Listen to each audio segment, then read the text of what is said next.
Halo Sobat Happy Investor, kembali lagi dengan NH Korindo Sekuritas Indonesia. Kali ini kami akan memaparkan market update untuk tanggal 29 Agustus 2023. Sebelumnya kita masuk untuk today's outlook, di mana untuk Wall Street kemarin ditutup di teritori positif pada perdagangan Senin kemarin dengan Nasdaq memimpin penguatan sebesar 0,8%, sementara market secara keseluruhan didukung oleh naiknya saham 3M dan Goldman Sachs yang menjelang rilis data inflasi PCE dan ketenagakerjaan di pekan ini yang akan memberikan banyak gambaran tentang ke arah mana kebijakan suku bunga The Fed. Pasar juga akan mencerna pidato dari Jerome Powell pada hari Jumat lalu yang mana beliau mengatakan bahwa bank sentral mungkin harus menaikkan suku bunga lagi untuk memastikan inflasi yang terkendali. Fokus para investor sekarang beralih ke laporan inflasi personal consumption expenditures price index yang merupakan acuan inflasi yang paling disukai The Fed yang dirilis pada hari Kamis disusul oleh data non-farm payrolls pada hari Jumat.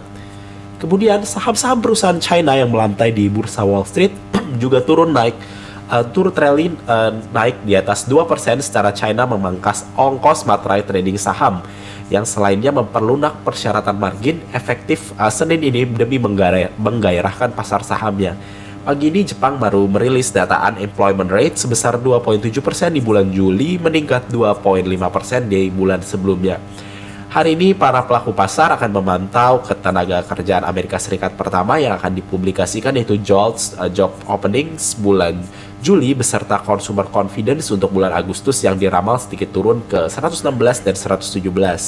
Kemudian untuk IHSG menguat sebesar 26,28 poin atau 0,38%, membawa ke level 6921,72, posisi yang lebih aman di atas MA10 dan MA20 walaupun masih belum keluar dari pattern bullish flag-nya. Asing tercatat masih melakukan net sell di regular market sebesar 271 miliar rupiah, menyimpulkan posisi bulanan mereka masih jual bersih sebesar 1,45 triliun rupiah. Walaupun posisi bersih year to date masih relatif tebal di 14 triliun rupiah. NHKSI Research menyarankan agar para investor atau trader memonitor dulu kekuatan beli yang sesungguhnya. Apakah bisa menembus resisten kritikal di 6950 hingga 6970 yang sudah berada di depan mata sebelum melakukan untuk tambah beli, ataukah justru siap-siap mengurangi posisi karena histori pergerakan market sebelumnya selalu mundur teratur begitu diharapkan pada pintu ini. Selanjutnya untuk most active stocks untuk perdagangan kemarin itu dari emiten yang pertama Bank BCA, kemudian disusul Bank Mandiri, Aman Mineral, Bank BRI, BRPT, PGO, NATO, Telkom, Adaro, dan Boga. Selanjutnya untuk foreign transaction, untuk net foreign buy di sini untuk pertama dari emiten Bank Mandiri disusul oleh XL, kemudian BRMS, Adaro, dan BTPS. Untuk net foreign sale-nya di sini yang pertama dari emiten BCA, BRI, Aman Mineral, Telkom, dan Goto.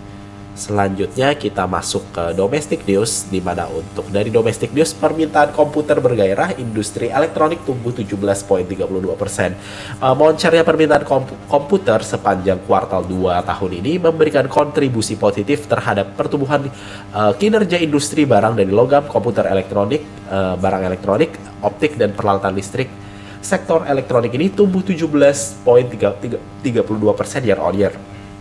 Sekretaris Direktoral Jenderal Industri Logam, Mesin, Alat Transportasi atau ILMATE, Kementerian Perindustrian Yansi Barang Tandiele mengatakan peningkatan kinerja industri tersebut terdongkrak oleh permintaan komputer pada tahun ajaran baru sekolah dan permintaan luar negeri, khususnya produk tabung elektron dan komponen elektronik lainnya.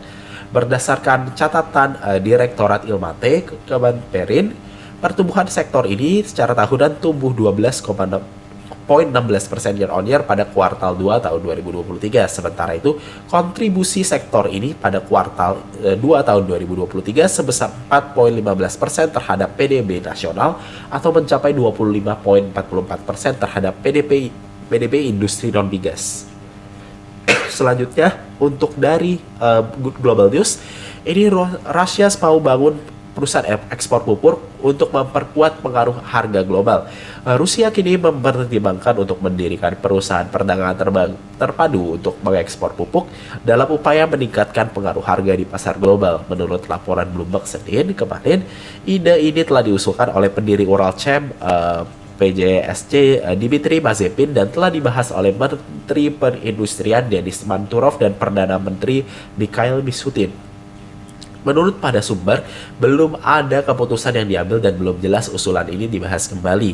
Juru bicara pemerintah tidak menanggapi permintaan komentar juga. Kemudian, layanan media Uralchem juga mengatakan bahwa mereka tidak mengetahui proposal tersebut. Rusia adalah produsen pupuk terbesar di dunia dengan produksi yang menyumbang sekitar 15% dari produksi konsumsi tahunan global dari pupuk. Meskipun demikian, perusahaan-perusahaan pupuk tidak terkena sanksi internasional atas perang Rusia di Ukraina karena pentingnya mereka bagi ketahanan global, di mana pelabuhan-pelabuhan Baltik telah berhenti menangani sebagian besar produk ini dan juga berdampak pada menurunnya pengiriman pupuk. Selanjutnya, Company News untuk yang pertama dari emiten Inco atau Vale Indonesia yang menggandeng Huayo dan Huadi untuk mengejar target produksi 60.000 ton nikel. PT Inco menandatangani perjanjian kerjasama definitif dengan Zhejiang Huayo Co Ltd atau Huayo dan Huadi Nikel Indonesia untuk pembangunan fasilitas pengolahan nikel dengan teknologi HPAL. Adapun fasilitas tersebut dibangun dengan target produksi 60.000 ton nikel dan 5.000 ton kobalt per tahun dalam bentuk mixed hydroxide precipitate atau MHP yang nantinya akan diolah lebih lanjut untuk menjadi baterai kendaraan listrik. Selanjutnya dari emiten kedua dari Pegas yang mengintegrasikan infrastruktur dan layanan. Pegas atau PGN mengintegrasikan infrastruktur dan layanan gas bumi untuk mengoptimalkan pemenuhan kebutuhan gas bumi bagi pelanggan rumah tangga, industri, transportasi, dan kelistrikan di area Batam, Kepulauan Riau. Secara keseluruhan, volume niaga gas di area Batam sampai dengan Juni 2023 sebesar 90,62 BBTUD. Penerima gas terbesar adalah pembangkit listrik sebesar 82% yang diikuti sektor industri. Selanjutnya dari emiten ketiga dari emiten Weton yang meraih kontrak baru 3,81 triliun rupiah hingga Juni 2023. Wijaya Karya Weton Tbk atau Weton mampu mencatatkan kontrak baru senilai 3,81 triliun rupiah hingga semester 1 tahun ini. Kontrak baru tersebut merupakan proyek dengan sumber pendanaan dari pemerintah meliputi APBN dan APBD dan pinjaman sebesar 42%, selebihnya dari swasta, BUMN dan BUMD. Sejumlah proyek yang sumber pendanaan berasal dari pemerintah yaitu proyek JLKA Medan, Tol Trans Sumatera, IKN, Jakarta Sewerage System, NCICD, Tol Semarang Demak, dan Tol Probolinggo Banyuwangi. Selanjutnya,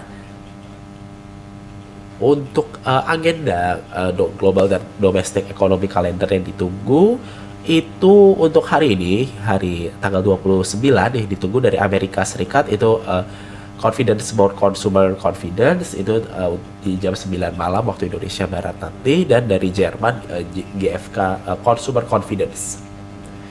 Selanjutnya, untuk corporate calendar tidak ada dari emiten apapun, baik RUPS atau cum dividend. Selanjutnya, untuk proyeksi IHSG, untuk hari ini proyeksinya adalah konsolidasi sideways dengan membentuk pattern bullish flag.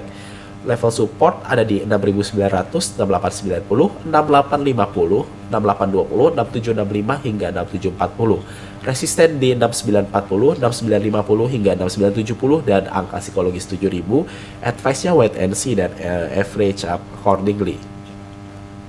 Untuk yang pertama stock pick dari hari ini dari emiten ITMG, di mana membentuk pattern parallel channel uptrend dengan support MA10. Advice-nya adalah buy di entry level 29225, average up jika melewati 29.400, untuk target pertama di 29.900 hingga angka bulat psikologis 30.000, selanjutnya 31.150 hingga 31.600, selanjutnya 33.600 hingga 34.150. Stop loss jika menembus level 28.500. Selanjutnya dari emiten kedua Bukalapak di mana overview-nya membentuk doji di area support MA10 MA20 dengan pattern parallel channel uptrend.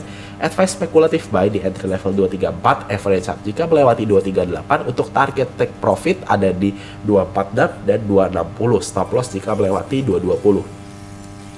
Ketiga, dari emiten rumah sakit Mika, mitra keluarga area sehat EBK, yang overview-nya break MA20 dan MA50, advice buy di entry level 2820, average up jika melewati 2840. Untuk target pertama di angka psikologis 3000, 3050, selanjutnya di 3100 dan 3140, stop loss jika menembus 2650, 2650. Yang keempat dari emiten rumah sakit yaitu Hill PT Hermina Tbk, di mana untuk overview-nya adalah uji support lower channel uptrend-nya dan menguji resisten ketiga MA.